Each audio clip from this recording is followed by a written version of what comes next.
Hello friends, welcome to our YouTube channel तैयारी exam की। तो आज की इस वीडियो में हम कक्षा 12वीं जीव विज्ञान से अध्याय है 9 जैव प्रौद्योगिकी सिद्धांत व प्रक्रम से mind map short question, objective question और लॉन्ग क्वेश्चन देखने वाले हैं। तो वीडियो को अंत तक देखें।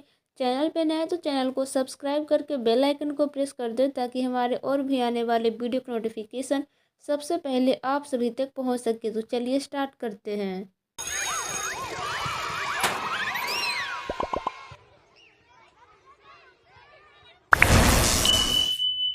जैसा कि आप सभी देख सकते हैं, जैव प्रौद्योगिकी सिद्धांत व प्रक्रम, बायोटेक्नोलॉजी प्रिंसिपल्स एंड प्रोसेस।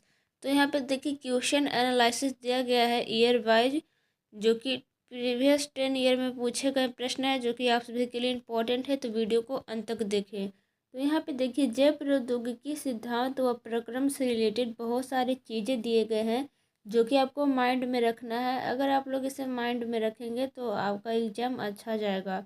तो यहाँ पे देखिए पहले दिया गया है, सबसे ऊपर वाला देख लेते हैं।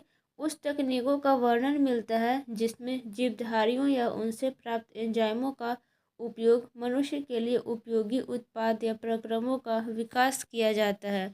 फिर है यहाँ पे आनुवांशिक तकनीक के प्रक्रम। तो यहाँ पे दिया गया है डीएनए का पृथक्करण, प्रतिबंधित एंजाइम द्वारा विशिष्ट स्थान पर डीएनए खंड का काटना।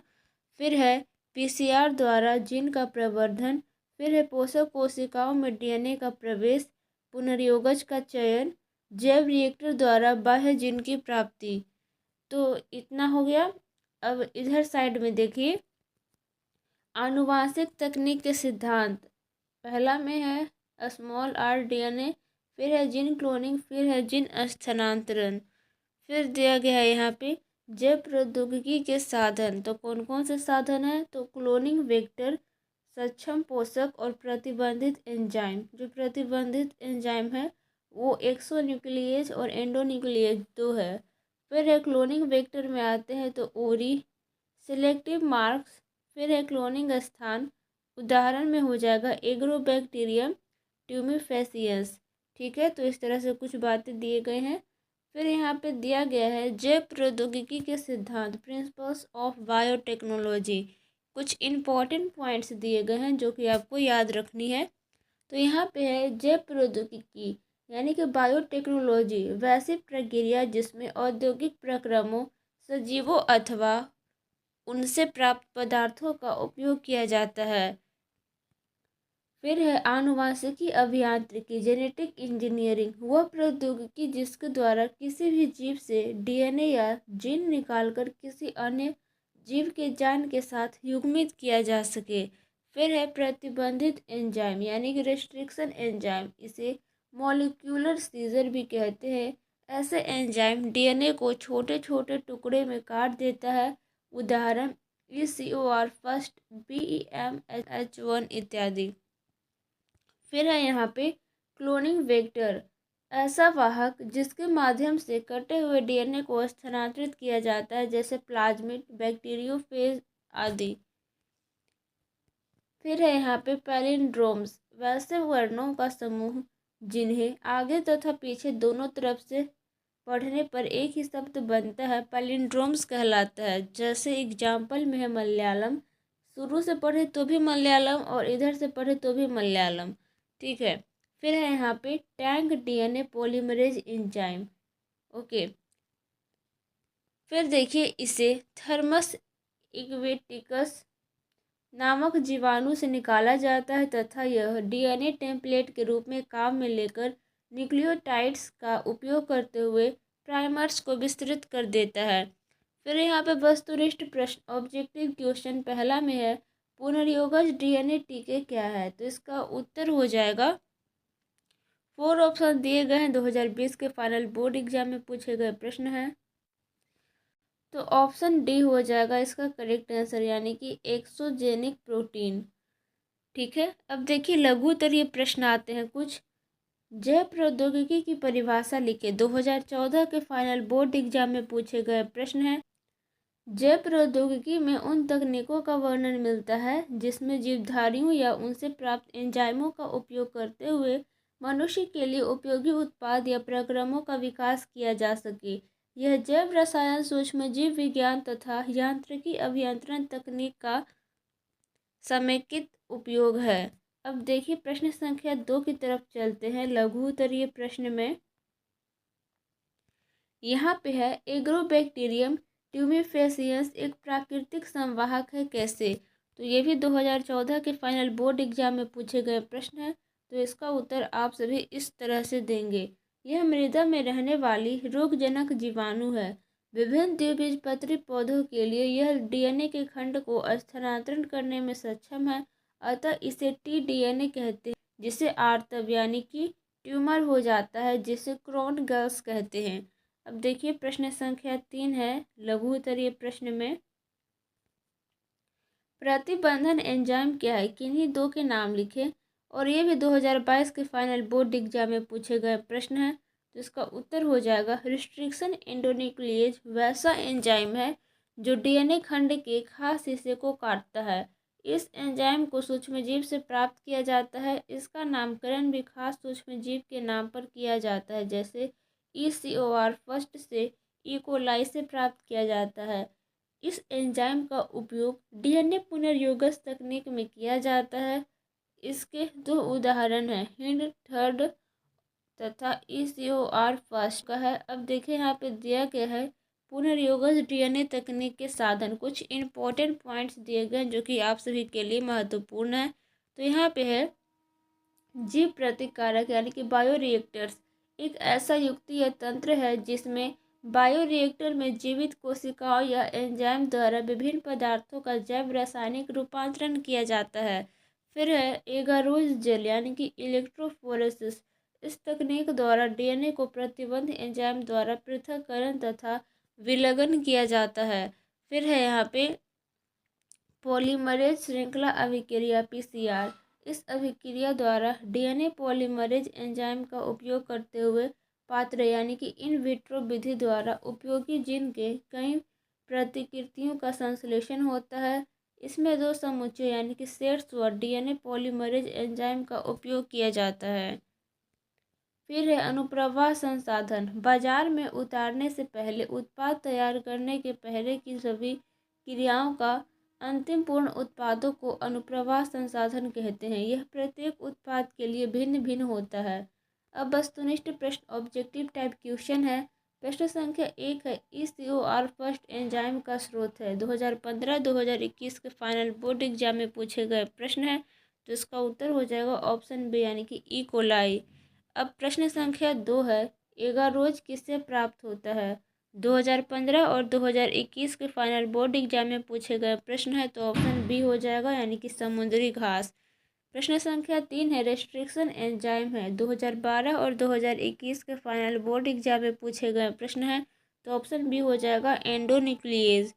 प्रश्न संख्या 4 है, GAATT से निम्नांकित किसका रिकॉग्निशन साइट है? 2018 और 2022 के फाइनल बोर्ड एग्जाम में पूछे गए प्रश्न हैं। तो ऑप्शन बी हो जाएगा ECOR फर्स्ट। फिर प्रश्न संख्या 5 है, निम्नांकित में प्लाज्मिड कौन है? 2020 के फाइनल बोर्ड एग्जाम में पूछे गए प्रश्न हैं। ऑप्शन सी सही हो जाएगा PBR 322। अब देखिए प्रश्न संख्या 6 आता है वस्तुनिष्ठ प्रश्न में। सभी इम्पोर्टेंट है परीक्षा के दृष्टिकोण से, क्योंकि सभी किसी न किसी ईयर पूछे गए हैं। तो 6 में है, TI प्लाज्मिड निम्नांकित में से किससे प्राप्त किया जाता है? 2020 के फाइनल बोर्ड एग्जाम में पूछे गए प्रश्न है। तो इसका उत्तर हो जाएगा बी यानी कि एग्रोबैक्टीरियम ट्यूमेफेसियंस। प्रश्न संख्या 7 है, AMPR जीन किसमें प्रतिरोधक क्षमता विकसित करने हेतु उत्तरदायी है? 2019 के फाइनल बोर्ड एग्जाम में पूछे गए प्रश्न है। तो 7 का उत्तर हो जाएगा यहाँ पे वो ऑप्शन सी हो जाएगा प्रतिजैविक में। अब देखिए प्रश्न संख्या 8 है, RNAi का प्रयोग रोगाणुओं को नियंत्रित करने हेतु किस पौधे में किया जाता है? 2019 के फाइनल बोर्ड एग्जाम में पूछे गए प्रश्न है। इसका उत्तर हो जाएगा ऑप्शन ए यानी कि तंबाकू। ठीक है। अब देखिए प्रश्न संख्या 9 आता है, रेस्ट्रिक्शन एंजाइम जाने जाते हैं, और ये भी 2019 के फाइनल बोर्ड एग्जाम में पूछे गए प्रश्न है। तो इसका उत्तर हो जाएगा वो ऑप्शन बी हो जाएगा आणविक कैंची के रूप में। अब देखिए प्रश्न संख्या 10 आता है, बाहरी डीएनए को मेजबान कोशिका में लाने हेतु किसका उपयोग कर सकते हैं? ये भी 2019 के फाइनल बोर्ड एग्जाम में पूछे गए प्रश्न है। तो ऑप्शन सी सही उत्तर हो जाएगा, दोनों ए और बी। ए में है जीन गन और बी में है माइक्रोपिपेट। ठीक है। प्रश्न संख्या 11 है, प्रतिबंधन एंडोन्यूक्लियस डीएनए के एक विशिष्ट शाखा अनुक्रम को पहचानते हैं। 2018 के फाइनल बोर्ड एग्जाम में पूछे गए प्रश्न है। तो ऑप्शन ए हो जाएगा पैलिंड्रोमिक न्यूक्लियोटाइड अणुओं। प्रश्न संख्या 12 यहाँ पे आणविक तकनीक जिसमें किसी भी इच्छित जीन की अनेकों प्रति इन विट्रो संश्लेषित की जा सकती है कहलाती है। 2018 के फाइनल बोर्ड एग्जाम में पूछे गए प्रश्न है। तो इसका सही उत्तर हो जाएगा यहाँ पे PCR। ठीक है।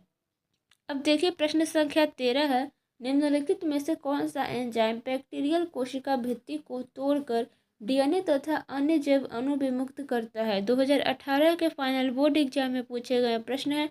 तो सही उत्तर हो जाएगा ऑप्शन ए यानी कि लाइसोजाइम। अब प्रश्न संख्या 14 है, जीवाणु में पाया जाता है। 2016 के फाइनल बोर्ड एग्जाम में पूछे गए प्रश्न है। तो सही उत्तर हो जाएगा इसका ऑप्शन सी यानी कि ए और बी दोनों। तो ए में है यहाँ पे प्लाज्मिड डीएनए और बी में है आरएनए। प्रश्न संख्या 15 है, टीआई प्लाज्मिड किसमें पाया जाता है? 2015 के फाइनल बोर्ड एग्जाम में पूछे गए प्रश्न है। तो ऑप्शन ए हो जाएगा एग्रोबैक्टीरियम ट्यूमिफेसियंस में। अब देखिए प्रश्न संख्या 16 आता है, प्लाज्मिड डीएनए किस सूक्ष्मजीव में पाया जाता है? 2014 के फाइनल बोर्ड एग्जाम में पूछे गए प्रश्न है। तो इसका सही उत्तर हो जाएगा वो ऑप्शन बी हो जाएगा, एग्रोबैक्टीरियम ट्यूमिफेसियंस। ठीक है। फिर प्रश्न संख्या 17 है, पॉलीमरेज श्रृंखला अभिक्रिया के लिए आवश्यक एंजाइम है। 2022 के फाइनल बोर्ड एग्जाम में पूछे गए प्रश्न है। तो इसका जो सही उत्तर हो जाएगा 17 का वो ऑप्शन डी हो जाएगा यानी कि टैंक पॉलीमरेज। अब प्रश्न संख्या 18 है, निम्नांकित में से कौन RDT के साधन नहीं है? ये भी 2022 के फाइनल बोर्ड एग्जाम में पूछे गए प्रश्न है। तो इसका सही उत्तर हो जाएगा ऑप्शन बी यानी कि इंट्रॉन्स। अब देखिए प्रश्न संख्या 19 है, टैंक पॉलीमरेज एंजाइम प्राप्त होता है। 2022 के फाइनल बोर्ड एग्जाम में पूछे गए प्रश्न है। तो ऑप्शन बी हो जाएगा यानी कि एग्रोबैक्टीरियम ट्यूमिफेसियंस से। प्रश्न संख्या 20 है, डीएनए पुनर्योगज तकनीक उपयोग करता है। 2022 के फाइनल बोर्ड एग्जाम में पूछे गए प्रश्न है। तो इसका सही उत्तर हो जाएगा वो ऑप्शन डी हो जाएगा, इनमें से सभी का। यानी कि यहाँ पे क्लोनिंग संवाहक, प्रतिबंधन एंडोन्यूक्लियस तथा डीएनए लाइगेज का जेल वैद्युत कण संचलन का सभी हो जाएगा। प्रश्न संख्या 21 है, कौन सा संवाहक डीएनए के छोटे खंड का क्लोनिंग कर सकता है? 2022 के फाइनल बोर्ड एग्जाम में पूछे गए प्रश्न है। तो ऑप्शन सी हो जाएगा यानी कि प्लाज्मिड। प्रश्न संख्या 22 है, निम्नांकित में से कौन सा प्रतिबंधन एंजाइम ब्लंट सीरा उत्पादित करता है? 2022 के फाइनल बोर्ड एग्जाम में पूछे गए प्रश्न है। तो इसका सही उत्तर हो जाएगा वो ऑप्शन भी हो जाएगा ECOR5। ठीक है। अब लघु उत्तरीय प्रश्न आता है, शॉर्ट आंसर टाइप क्वेश्चन। प्रश्न संख्या 1 है, प्रतिबंधन एंडोन्यूक्लियेज क्या है? आनुवांशिकी प्रौद्योगिकी में इसका क्या महत्व है? 2018 के फाइनल बोर्ड एग्जाम में पूछे गए प्रश्न है। तो इसका उत्तर हो जाएगा रिस्ट्रिक्शन एंडोन्यूक्लियेज एक प्रकार का एंजाइम है जो डीएनए को खास जगह पर काटता है। यह एंजाइम जीवाणुओं से प्राप्त किया जाता है। इसका नामकरण भी जीवाणु की प्रजाति के आधार पर किया जाता है। अब देखिए प्रश्न संख्या 2 की तरफ चलते हैं। यहाँ पे सार्दन ब्लॉटिंग तकनीक से आप क्या समझते हैं? ये भी 2016 के फाइनल बोर्ड एग्जाम में पूछे गए प्रश्न है। तो देखिए इसका उत्तर हो, इस तकनीक द्वारा डीएनए के छोटे खंड की पहचान की जाती है। इस तकनीक में डीएनए का रिस्ट्रिक्शन एंडोन्यूक्लियेज एंजाइम की मदद से काटकर जेल में रखा जाता है, फिर रासायनिक आधार में मिलाया जाता है। विभिन्न जगहों पर नाइट्रोसेलुलोज छनन पेपर पर डीएनए को सोख लिया जाता है। इस प्रकार डीएनए प्रोब द्वारा डीएनए खंड की पहचान की जाती है। तो आइए चलते हैं प्रश्न संख्या 3 की तरफ। कह रहा है, प्लाज्मिड क्या है? प्लाज्मिड की संरचना तथा उपयोगिता संक्षेप में लिखें। 2015 के फाइनल बोर्ड एग्जाम में पूछे गए प्रश्न है। तो देखिए इसका उत्तर हो जाएगा, प्लाज्मिड एक लघु डीएनए है जो कोशिकाओं के अंदर जो गुणसूत्रीय डीएनए से यांत्रिक रूप से पृथक किया गया है तथा स्वतंत्र रूप से प्रतिलिपि यानी कि रेप्लिकेट किया गया है। अतः यह स्वतंत्र रूप से प्रतिलिपि रेप्लिकेट करने वाला एक्स्ट्रा क्रोमोसोमल डीएनए है। फिर है यहाँ पे प्लाज्मिड की संरचना। किसी प्लाज्मिड की संरचना में वृत्ताकार डीएनए में प्रायः 1000 से 90,000 न्यूक्लियोटाइड्स की व्याख्या की जाती है। उपयोगिता: प्लाज्मिड का उपयोग क्लोनिंग तकनीक, स्थानांतरण तथा जीन के मैनिपुलेशन में किया जाता है। अब देखिए प्रश्न संख्या 4 है यहाँ पे, निम्नांकित को परिभाषित करें। 2022 के फाइनल बोर्ड एग्जाम में पूछे गए प्रश्न। ए में है क्लोनिंग स्थल और बी में है माइक्रो इंजेक्शन। 2022 के फाइनल बोर्ड एग्जाम में पूछे गए प्रश्न है। देखिए इसका उत्तर हो जाएगा ए में है क्लोनिंग स्थल। यह एक या एक से अधिक रिकॉग्निशन साइट है किसी क्लोन संवाहक के ऊपर जिससे बाहरी डीएनए यानी कि एलिन डीएनए प्रतिबंधित एंजाइम की मदद से बंध जाता है। यहाँ पे है माइक्रो इंजेक्शन। इस विधि में कोई बाहरी डीएनए को सीधे तौर पर किसी जंतु कोशिका या पादप कोशिका के केंद्रक में इंजेक्ट किया जाता है। इसका उपयोग अंडाणु, अंडे तथा भ्रूण में किया जाता है। यहाँ पे दिया गया है जेफरी एस चैम्बर्लिन एवं अन्य वैज्ञानिक ने मिलकर चूहे में एक विकृति को दूर करने में सफलता प्राप्त की जिसमें आनुवांशिक रूप से न्यूरोमस्कुलर रोग हो गया था। यह रोग मनुष्य के मस्कुलर डायस्ट्रोफी जैसा ही था। ठीक है, अब देखिए दीर्घ उत्तरीय प्रश्न की तरफ चलते। अब ज़्यादा क्वेश्चन नहीं है। पहला में है रिकॉम्बिनेंट डीएनए तकनीक का संक्षिप्त वर्णन करें। 2011 और 2021 के फाइनल बोर्ड एग्जाम में पूछे गए प्रश्न हैं। तो चलिए इसका उत्तर देखते हैं।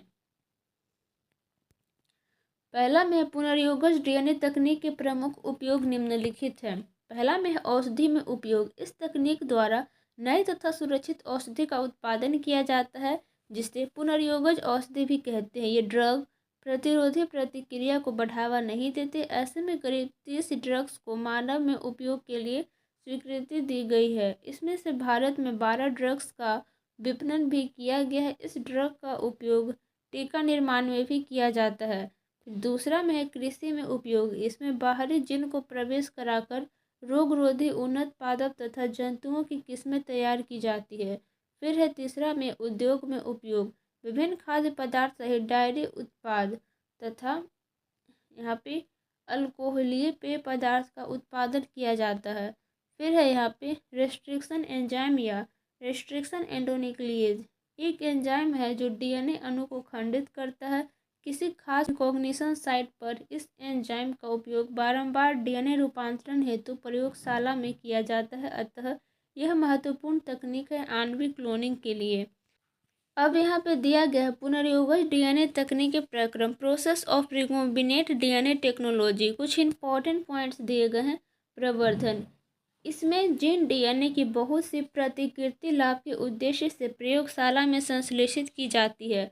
फिर आता है पीसीआर। यह पॉलीमरेज चेन रिएक्शन के लिए उपयुक्त है। इसके 3 अवस्थाएं हैं। पहला में डीनेचुरेशन, दूसरा में प्राइमर एनीलिंग, तीसरा में है प्राइमर्स का विस्तारीकरण। फिर है पुनर्योगज डीएनए तकनीक एक प्रक्रम है जिसमें 2 भिन्न डीएनए को जोड़ा जाता है। फिर है डीएनए का पृथक्करण, फिर डीएनए का खंडन। वस्तुनिष्ठ प्रश्न, ऑब्जेक्टिव टाइप क्वेश्चन। पहला में है जैव रिएक्टर अनुकूलतम परिस्थिति में क्या निर्माण करता है और 2019 और 2021 के फाइनल बोर्ड एग्जाम में पूछे गए प्रश्न उत्तर हो जाएगा ए, उत्पाद। फिर है पॉलीमरेज श्रृंखला अभिक्रिया का कार्य है। 2020 के फाइनल बोर्ड एग्जाम में पूछे गए प्रश्न है तो इसका उत्तर हो जाएगा वो ऑप्शन डी हो जाएगा, डीएनए प्रवर्धीकरण। प्रश्न संख्या 3 है ऐच्छिक जीन के बहुलीकरण हेतु किसका उपयोग कर सकते हैं। 2019 के फाइनल बोर्ड एग्जाम में पूछे गए प्रश्न है तो ऑप्शन बी हो जाएगा पीसीआर का। फिर है प्रश्न संख्या 4 में क्राई आईएबी नियंत्रण करता है। 2019 के फाइनल बोर्ड एग्जाम में पूछे गए प्रश्न है तो ऑप्शन ए हो जाएगा कर्ण छेदक को। प्रश्न संख्या 5 है किसी भी जीन की अनभिव्यक्ति इनमें से किसके द्वारा संपादित होती है? 2018 के फाइनल बोर्ड एग्जाम में पूछे गए प्रश्न है, तो ऑप्शन सी हो जाएगा ए और बी दोनों। में हो जाएगा छोटा व्यतिकारी आरएनए, बी में हो जाएगा एंटीसेंस आरएनए। प्रश्न संख्या 6 है, पीसीआर तकनीक के दौरान एसएसडीएनए से प्राइमर्स के बंधने की क्रिया क्या कहलाती है? 2022 के फाइनल बोर्ड एग्जाम में पूछे गए प्रश्न है, तो ऑप्शन बी हो जाएगा तापानुशीतन। फिर देखिए लघुत्तरीय प्रश्न है, शॉर्ट आंसर टाइप क्वेश्चन। प्रश्न संख्या 1 है, सूक्ष्म अंतःक्षेपण क्या है? यह किस प्रकार से पुनर्योगज डीएनए तकनीक में मदद करता है? 2018 के फाइनल बोर्ड एग्जाम में पूछे गए प्रश्न है, तो इसका उत्तर यहाँ पे हो जाएगा। इस विधि में कोई बाहरी डीएनए को सीधे तौर पर किसी जंतु कोशिका या पादप कोशिका के केंद्रक में इंजेक्ट किया जाता है। इसका उपयोग अंडाणु, अंडे तथा भ्रूण में किया जाता है। अब देखिए एक लास्ट क्वेश्चन है यहाँ पे, एगेरोज का प्रयोग किस काम में किया जाता है? 2014 के फाइनल बोर्ड एग्जाम में पूछे गए प्रश्न है, तो इसका उत्तर हो जाएगा यहाँ एगेरोज का उपयोग पीसीआर यानी कि पॉलीमरेज चेन रिएक्शन में किया जाता है, जिसमें जेल इलेक्ट्रोफोरेसिस द्वारा जीन का एम्प्लीफिकेशन किया जाता है। सो आई होप आप सभी को वीडियो अच्छा लगा होगा, तो लाइक कर दे, चैनल पर है तो चैनल को सब्सक्राइब करके बेल आइकन को प्रेस कर दे, ताकि हमारे और भी आने वाले वीडियो की नोटिफिकेशन सबसे पहले आप सभी तक पहुंच सके। अगर आपको इसका पीडीएफ प्राप्त करना है, तो उसके लिए सिंपली टेलीग्राम पे जाएंगे और चैनल का नेम सर्च करेंगे तैयारी एग्जाम की 12th ग्रुप। जैसे ही सर्च करेंगे हमारे चैनल का लोगो आ जाएगा, क्लिक करके ज्वाइन कर सकते हैं। वहाँ पे बहुत सारे पीडीएफ है, चैनल के प्लेलिस्ट में भी विजिट कर सकते हैं, वहाँ से भी पढ़ के आप लोग एग्जाम में अच्छे अंक प्राप्त कर सकते हैं। मिलते हैं नेक्स्ट वीडियो में। Thank for watching.